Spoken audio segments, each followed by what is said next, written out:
Are you more stressed out after a vacation? Is it way past time for you to take a break? In the episode Andy's Vacation, Sheriff Taylor confesses to Deputy Fife that he's beat to the socks. He thinks it's time to head to the mountains. Besides, he needs time to catch up on all those issues of National Geographics that are piling up.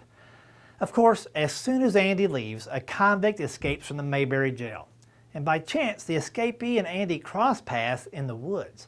The sheriff apprehends him, ties him to a tree, and goes for help.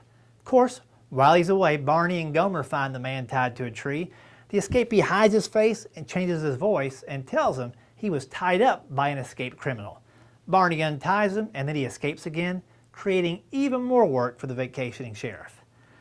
Well, have you ever taken a vacation only to have work follow you along, interrupting your plans? Or maybe you're overdue for a rest and need to escape the prison of work. You're not alone. Studies show that the average American leaves roughly 4 paid vacation days on the table every year. The workaholic attitude, though, is counterproductive and unhealthy. Rested workers are more productive, less stressed, and are more likely to avoid burnout. In fact, a study published in Psychosomatic Medicine found that vacations reduce the risk of heart disease and provide a role in a healthy work-life balance. So why aren't we taking a break? I kind of get it. As an independent business person, I sometimes feel like the work might run out, that if I don't take an opportunity, there may not be another one. And frankly, that's called a scarcity mindset. It just isn't logical that everyone would stop calling all at once because I passed on one job. And along the same lines, if you don't make time for a vacation because you think you'll be replaced, that's equally as unreasonable.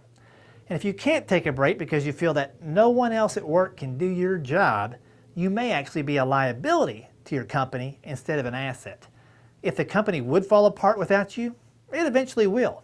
One day you won't be able to work. You might leave to take another job or retire. What's going to happen then? Maybe no one else can do all the things you do, but they should be able to handle the simpler task in your absence. You need to put systems in place to allow you the freedom to take a break. Do things like create a screen share video explaining how to do some common or repetitive task. Do that on your computer and share those with others. Get ahead of your deadlines before you schedule the vacation so you can actually enjoy it. Set up an auto-reply email with the names and phone numbers of others who can answer urgent questions while you're not there. Good customers, coworkers, and clients will respect your need for a well-earned vacation. So go on a 3-day spa retreat. Get seaweed facials, electric eel shock Botox, or porcupine acupuncture. Whatever it is, you deserve it.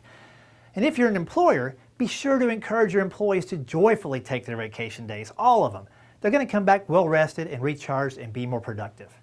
Well, what if instead of you taking a break from your work takes a break from you? We'll talk about that in the next video. So what happened on Andy's vacation?